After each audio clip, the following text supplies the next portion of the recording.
So my name is Claire Lansing. I am a junior at Five Towns. I'm a film student. I'm French, but from American parents. So I guess, I don't know, it's a little, I never know really how to like, French American basically, I guess. I've also lived in a couple other countries, so. What other countries? So I don't really usually count this because I was a year old, but I lived in the Congo. And then I moved to Qatar when I was about 14 years old, and I lived there for 2 years. And then I lived in Hong Kong for a year and a half when I was like 18 or something like that. I'm going to go script a little with you. Why did you move around so much? So I initially started with my parents being missionaries. And so that's really what got them to start traveling and stuff. That's why they went to France and the Congo. But then we were struggling with money a little bit, and so my mom decided to become a businesswoman and worked her way up and everything, and she got a job in Qatar basically. And then from there, she just kind of switched jobs and everything, and that's how she ended up in Hong Kong, and that's how I also ended up in New York. So I just followed her basically.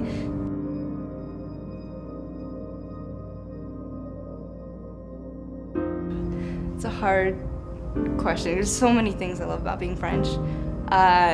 It's a little weird, but I think my favorite part about being French is how much I complain. I love complaining, and it's definitely a French thing. I love the food. I don't know. I don't know if that really answers the question of being French, but to me it does, I guess. You know, just being able to complain and eat like their food. I just love being in France and feeling French, especially.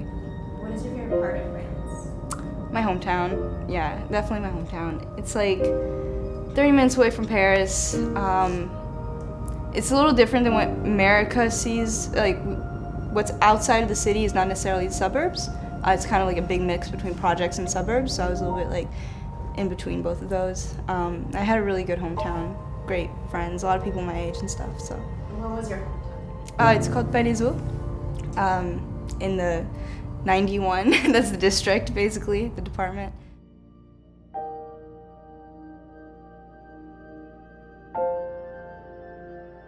It has to be Thanksgiving. I love Thanksgiving because I love food, but that's something I'm really happy my parents always, that's like one of our biggest traditions in the family. We do this thing where we have 5 kernels of corn and we go around the table throughout the whole meal and say like what we're grateful for. So that's always been like a really big thing in my family. I've actually had French people join me to Thanksgiving because they never had it before and they like loved it. So. That's so awesome. So you literally celebrate Thanksgiving in France? Yeah, definitely. So what is a French Thanksgiving like? Is there anything? It's very American, to be honest. Like we get the turkey, we get the gravy, mashed potatoes, all the food you need, and then, like I said, the 5 kernels of corn. My mom loves decorating, like over decorating. But like it's our Thanksgivings have always been with like at least 20 people, and it's always been like the randomest people ever. My mom loves inviting. She's a compulsive inviter, so she'll just invite people from her workplace, people she met in different countries, who are like visiting that country at the time or something. So it's always been. She once invited firemen over who were just selling calendars at her door and everything. So yeah.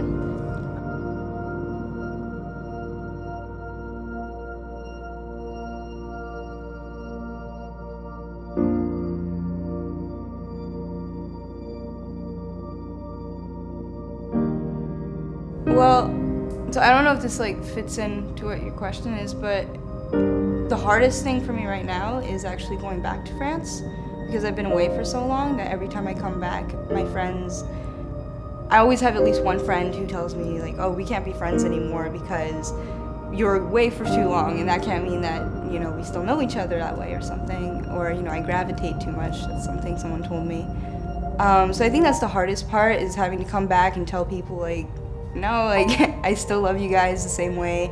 You know, I still want to hang out with you. Doesn't mean I expect to know you guys as well as, you know, we used to, but it doesn't change anything. So I think that's the hardest part. And obviously the whole, in France, I'm never considered an American. In America, I'm never considered French. It's the opposite, I'm sorry, I always get that wrong. In America, I'm never considered American. In France, I'm never considered French. So. You're not French enough, you're not American Exactly. enough. How is assimilating in America?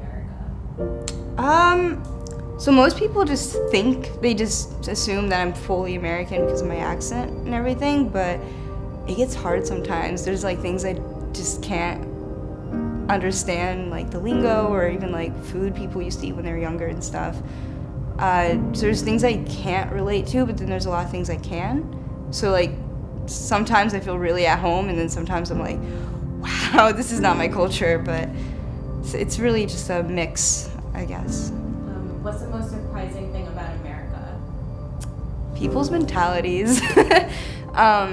Like whenever I'd come here and I'd ask my friends, what do you want to do later on? They'd tell me, I want to be rich and famous. That just shocked me, because I'd go back to France and I'd tell them that and be like, they'd be so surprised. They'd be like, really? Like, why would you want that for yourself? Because to them, being rich and famous equals like depression, like no friends and stuff like that. And it's a really whole different concept. I'm not saying one is better than the other. It's just really different ways of being taught life by your parents and your teachers and stuff. So also, yeah, the teachers are really different. How so?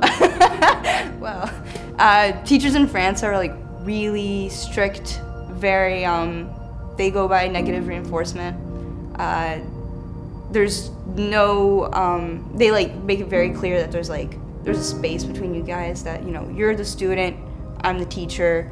There's supposed to be respect, and, you know, there's like a distance that's created. And then you come here and people are like, oh, just call me by my first name and email me or text me, here's my number.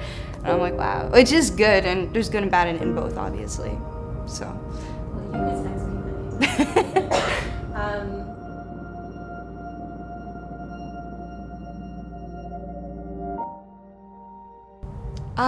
then. Just different people, I guess, different cultures, especially. Like a mix of lots of people from different places.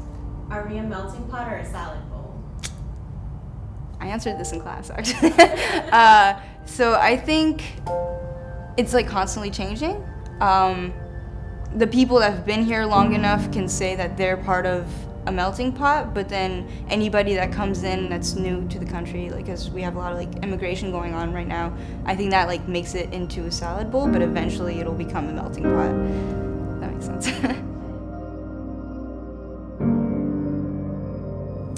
Every city's, because everybody has their own way of life, their own way of thinking, their own food, their own way of working. I mean, New York and Paris are very similar from each other, but they're so different at the same time. They equally have as much diversity as one another, but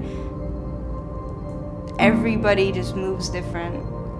I wouldn't be able to give like specific examples or whatever, but yeah, just every city has their own way of doing things. So they're like own little society.